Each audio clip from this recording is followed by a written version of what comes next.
that's a broken one right there. And then there's one more down here, I believe. These look like old plastic Emersons.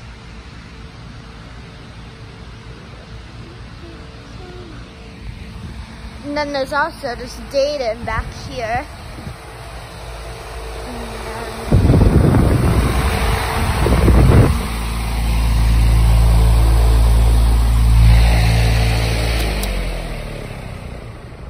Off.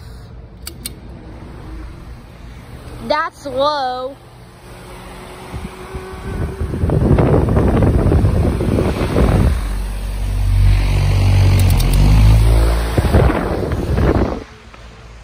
Yeah, that's it.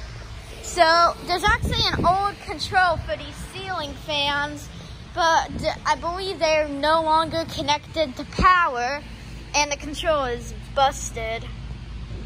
Take a look at that. Can't even get the knob. So these are done, sadly.